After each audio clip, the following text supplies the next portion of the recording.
favor, adelante, buenas noches, señorita. Vino de Rosario caminando. Entonces, claro, cuando uno decía algo, tenía que decir, ¡oh! ¡Vamos ya!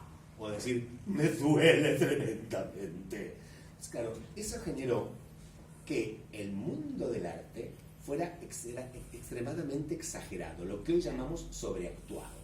Si ustedes ven una película de Mirta Legrand, una película de Tolita Torres, las películas viejas, van a ver que actúan así. Las de Rita Hayworth son películas que dicen, ¡oh! ¡Ay, déjame! Uno dice, ¡qué espanto!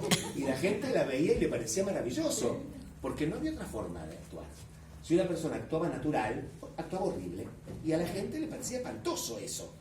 Lo lindo, lo correcto, lo que estaba bien, era esa actuación llamativa, exagerada, que hoy llamamos sobreactuada, por encima de lo que se debe.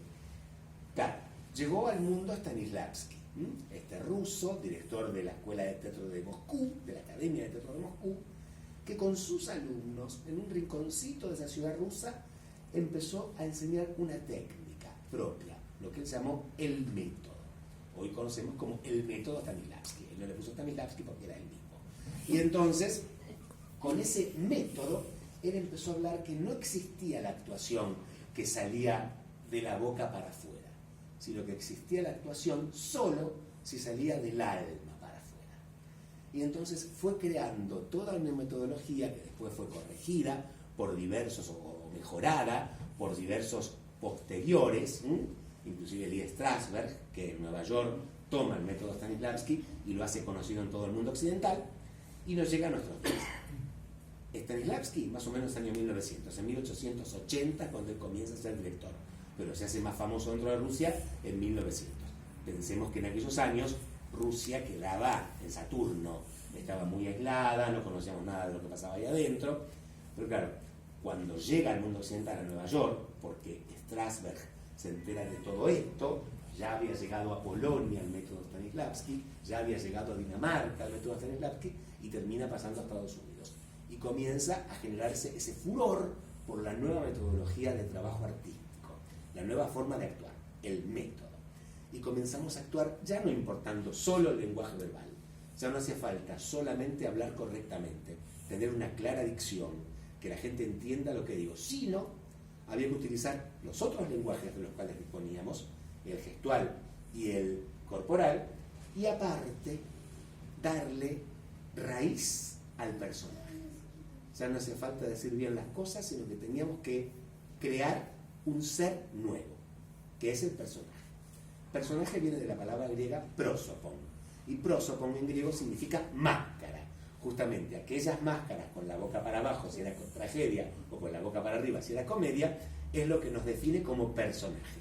Pero hoy sabemos que personaje es un nuevo ser que habla distinto, camina distinto, se sienta distinto, reacciona distinto, piensa distinto y siente distinto. Y yo, actor, no puedo ser yo diciendo un texto cuando actúo, sino que yo tengo que tener la capacidad de crear ese nuevo ser. Por eso los actores somos coparticipantes del hecho creativo, no solamente es el autor que escribe la maravilla nueva. Una pregunta ya tengo del joven, que atento que está. Después me haces la pregunta, por favor. Entonces, aparte del hecho creativo que tiene el autor por excelencia, que es quien escribió la historia, quien dio vida a los personajes en un papel, está el director que eligió la obra y le pone su estilo, su impronta, como se llama, elige la obra, pero le va a dar su modo de mostrar eso que escribió otro. Y el actor, quien compone el personaje, el que se encarga de darle su cuerpo, de prestárselo. Siempre se dice, y está maravilloso que se diga así, que el actor debe quedarse en el camarín descansando y prestarle el cuerpo al personaje, para que el personaje se mueva por el escenario y te use el cuerpo, pero que sea él el que se mueva y no yo. No que el personaje sea mi títere, sino que sea un nuevo ser creado.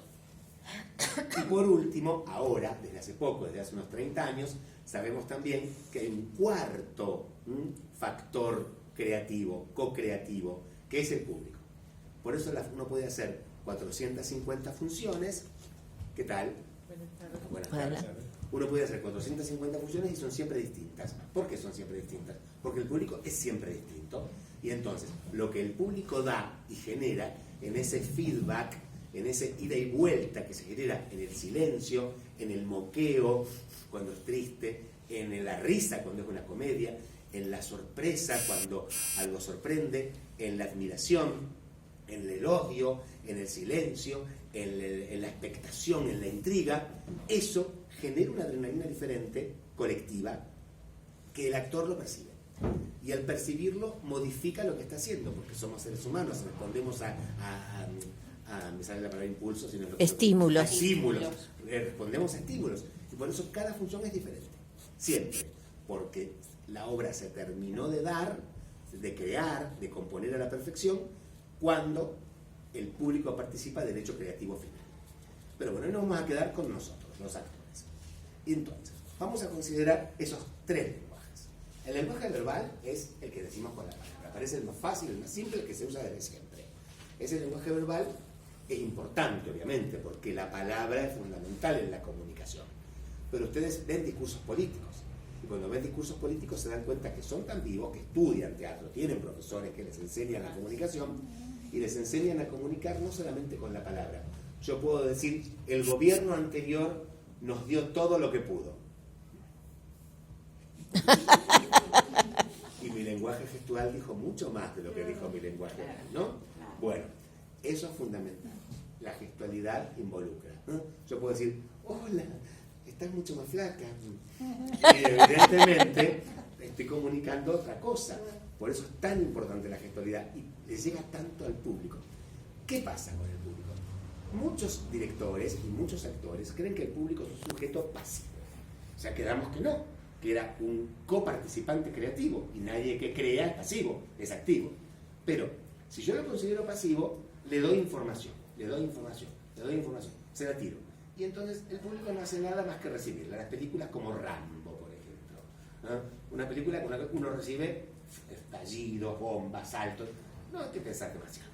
Pero si yo le doy al público solo una parte y hago que la otra parte la piensen, consciente o inconscientemente, lo estoy respetando el doble y le estoy permitiendo que en su cabeza vaya armando la historia. Como no le estoy dando todo servido en bandeja, sino que lo ayudo a que vaya eligiendo su propio camino, su propio final, que podrá corregir, porque se dará cuenta, no era por acá, el asesino, Agatha Christie, el asesino no es tal, no, es el otro, puede ser aquel. Piensa, inconsciente o conscientemente, el público participe. Cuando aplaude, aplaude el doble, porque aplaude al actor e inconscientemente se aplaude a sí mismo, porque yo le permití crear.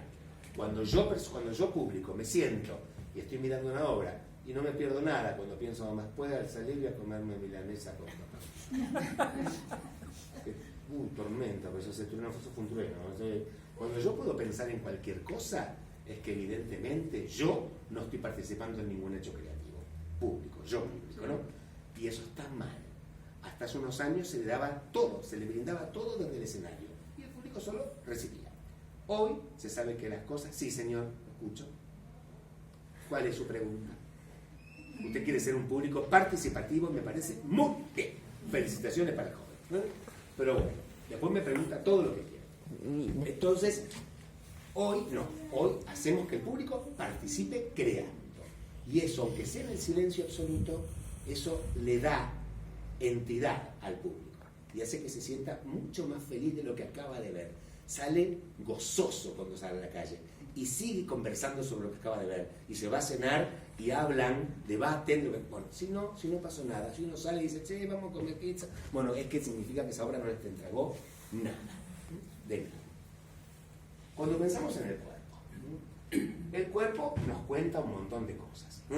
Yo puedo contar que soy una persona totalmente timorata, avergonzada de mí mismo, que no tengo mucha autoestima, porque generalmente me encojo hacia adentro, meto los brazos, meto los hombros hacia adentro, me sostengo completamente las manos, armo un escudo dentro de mí para que nada me percuta porque tengo miedo que lo que me toque me lastiman.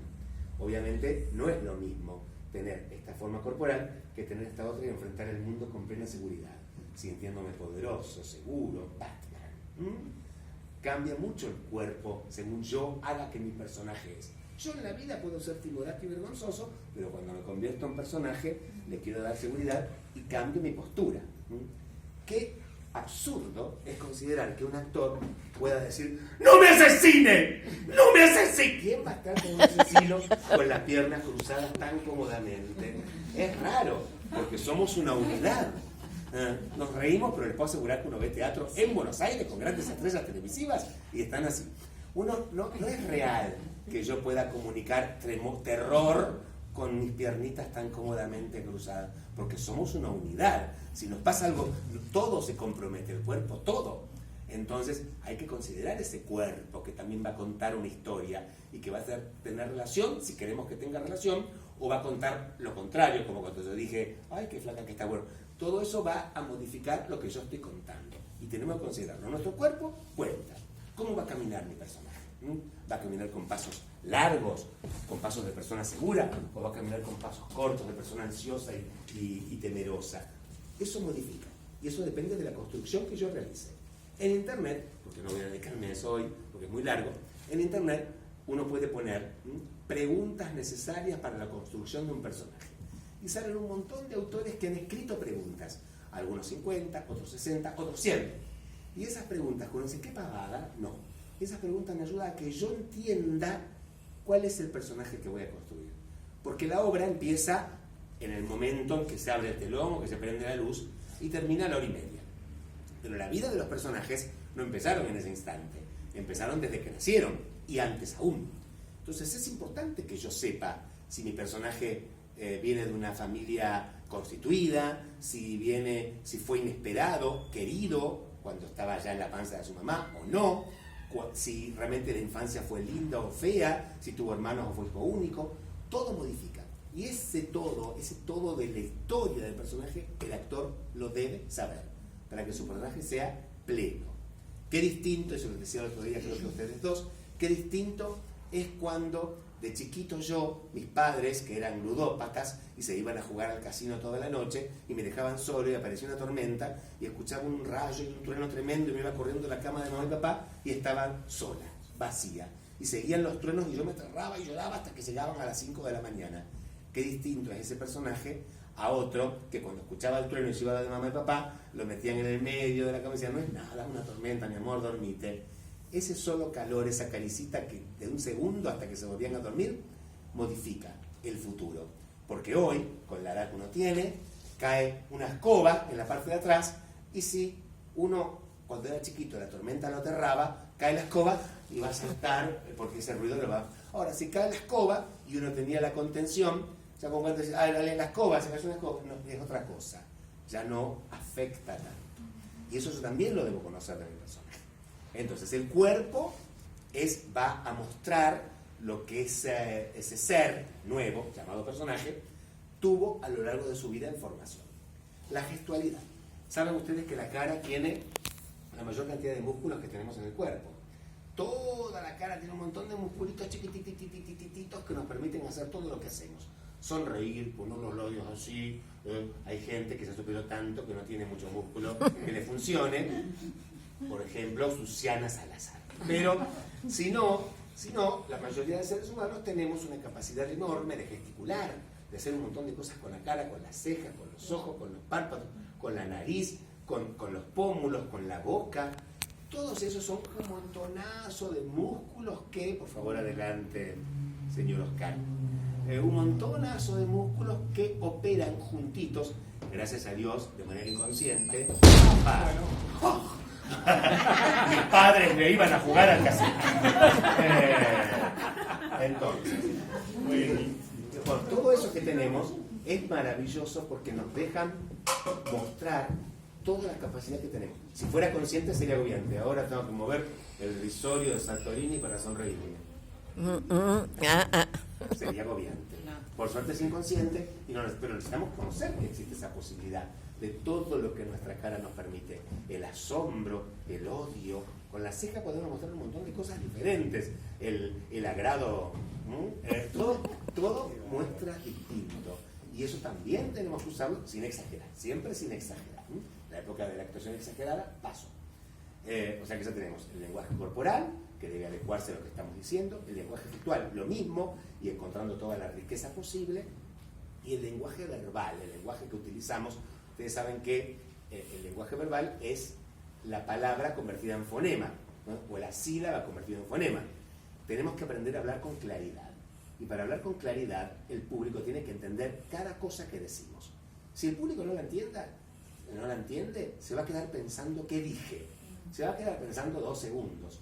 Pero esos 2 segundos van a hacer que se pierda la palabra que sigue y la otra. Y entonces ya empieza un bodrio en su cabeza que va a pensar en qué pizza come. Si de mozzarella o de jamón. Entonces, chao, se fue de la obra. Está sentado ahí ese cuerpo informe, pero su cabeza no va a estar más ahí. Por lo tanto, tenemos que practicar y mucho qué podemos hacer con nuestra boca para que lo que decimos se entienda claramente. Y esto se llama mejorar la dicción, cómo decimos las palabras. Cada fonema tiene entidad propia. Pero que como hablan los chicos jóvenes, los adolescentes, no entendemos nada. Bueno, es porque no utilizan más la lengua, no utilizan toda la capacidad que tiene nuestra boca para modificar, para darle fuerza, para usar los resonadores que están arriba del paladar alto. Bueno, la lengua es un músculo. Por ejemplo, notarán que no me he dedicado al gimnasio en mi vida. No se nota. Gracias. Me he dedicado a un solo abdominal. El resto más adelante. Entonces, si yo me hubiera dedicado al gimnasio toda la vida, hoy, ahí así me saldría el músculo maravilloso. Me he dedicado a la lengua yo. Es por eso que puedo hablar muy rápido y la gente entiende lo que estoy diciendo. Me escucha y escucha cada fonema. Sirven los trabalenguas. Sirven mucho para jugar como ejercicio. Y no tengo tiempo. Todos nos bañamos, todos hacemos pipí, popó, todos estamos con tiempos que no se utilizan en nada. Lavamos los platos, hacemos la comida, barremos. Todo ese tiempo, que es aparentemente tiempo muerto, nos puede ayudar muchísimo a mejorar nuestra capacidad como actores, nuestro crecimiento como actores. Porque podemos, por ejemplo, jugar a decir trabalenguas entre uno de los tantísimos ejercicios que podemos hacer. Y los trabalenguas nos sirven para poder mejorar con rapidez, decir cosas que se entiendan. Si yo digo, no se entendió nada, evidentemente tengo que trabajar mucho. Por eso digo, si yo digo, Pablito clavó un clavito de clavito, clavó Pablito, evidentemente estoy mejorando. Y eso cuesta, pero es ejercitarse, todo cuesta.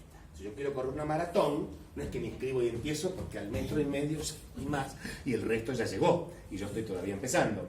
Bueno, esto también es una maratón, el que mejorar como actores. Por lo tanto, hay que empezar, siempre hay que empezar. Y de a poquito uno va mejorando, pasan 3 meses y uno dice, wow, ¿cómo mejoré? Y así a lo largo del tiempo. Un ejercicio de la lengua es ese, decir trabalenguas. Otro es utilizar 2 ejercicios básicos que son puramente técnica. La lengua tiene fundamentalmente 2 movimientos. Un movimiento de arriba para abajo y un movimiento hacia los costados. Entonces, ¿cuáles son esos 2 ejercicios básicos? Simples. Moverlo para los costados o mover para arriba y para abajo. Por ejemplo,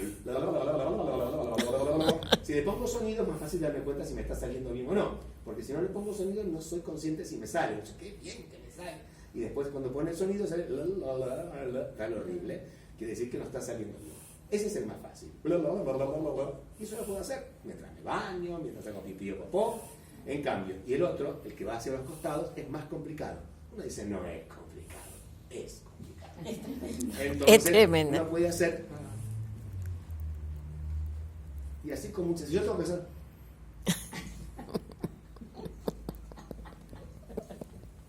Y van a ver cómo cuesta a la mayoría, porque uno no acostumbra a tener ese movimiento de lengua en la vida cotidiana. Entonces, la lengua está como dura, cuesta más. Entonces, hay que meterle entusiasmo a esa pavada, porque después no deja de ser una pavada y nos permite que hablemos con mucha más claridad. Tengamos la dicción que necesitamos tener los que nos dedicamos a la comunicación, como por ejemplo la actuación, que es una parte, una forma fundamental de comunicar. Hagamos esos ejercicios y vamos a crecer muchísimo en la dicción. Y nuestra palabra se va a escuchar y se va a entender mucho mejor. Vamos a poder ¿qué dicción? Voy a hacer el ejercicio un ratito. Vamos a poder darle los matices, las entonaciones necesarios para que varíen la profundidad de lo que estoy diciendo. Bueno, así que con eso mejoramos. Y mucho lo que vamos a decir, lo que vamos a construir y a traer para el público cuando lo estamos diciendo. Incluso cuando hablamos de espalda, ustedes saben que hay una ley las leyes en teatro están hechas para romperlas, como generalmente las leyes en todo. Entonces, sí, en el teatro está dicho que nunca hay que darle la espalda al público. Ley fundamental. Y la otra ley fundamental es nunca caminar hacia atrás. Obviamente, eso son leyes, pero hay justificaciones que se pueden romper. Entonces, yo puedo dar la espalda al público y comunicar con mi espalda muchísimo. Entonces, si yo estoy haciendo una actuación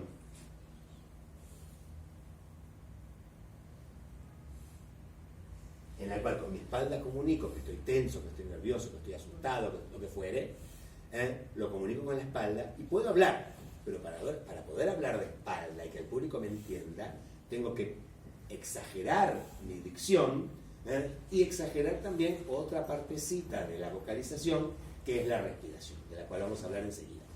Entonces, para hablar hacia atrás tengo que esforzarme en que mi voz salga proyectada y de esa forma igual se me siga escuchando. ¿Cómo hago para que mi voz se proyecte? Yo ahora estoy hablando cómodamente, estoy usando un poquito de voz impostada porque no quiero usar el micrófono, pero me sentó en el lugar más cómodo para entrar el teléfono, pero bueno, no pasa nada. Pero bueno, ¿qué necesito? Respirar bien. Los seres humanos respiramos mal. No utilizamos un músculo, otro músculo de los tantos que tenemos, que también es inconsciente, el diafragma. Gracias a Dios es inconsciente, porque si hubiera que pensar, ahora respiro de vuelta, listo, ahora me tiro el aire, viviríamos pensando en eso y no podríamos nada hacer otra cosa. Por suerte la respiración utiliza músculos inconscientes, pero al utilizar músculos inconscientes nos acostumbramos a respirar, a inspirar menos aire y a expirar menos aire. Ustedes saben que los asmáticos creen que se quedan sin aire y en realidad tienen muchísimo aire adentro que no pueden sacar. Y entonces la sensación de ahogo es que no pueden sacar el aire enviciado que les permita traer aire sano, aire bueno, aire limpio. Y la sensación de ahogo en realidad están llenos de aire, no les falta. No saben respirar. Por eso los ejercicios de respiración ayudan inclusive a los asmáticos, y mucho. El diafragma está acá, es un techo que tiene el aparato digestivo o un piso que tiene el aparato respiratorio. Un músculo que es duro, es una cosa dura, que se mueve simplemente cuando yo le permito, o sea, los niñitos lo tienen natural. Los nenitos respiran, ustedes se dan cuenta que cuando hablan sacan panza. Ustedes vieron que los bebés cuando hablan sacan la panza. Bueno, eso es lo correcto. Pero claro, ellos lo tienen de manera innata. Hablan así porque la naturaleza los hizo así y hace poquito que la naturaleza los hizo así. Cuando vamos creciendo, no, dejamos inmóvil el abdomen. Y por lo tanto empezamos a hablar, a tirar nuestro aire pura y exclusivamente con los pulmones. Pero claro, si el piso que yo tengo está en un determinado nivel, está a una altura determinada, los pulmones no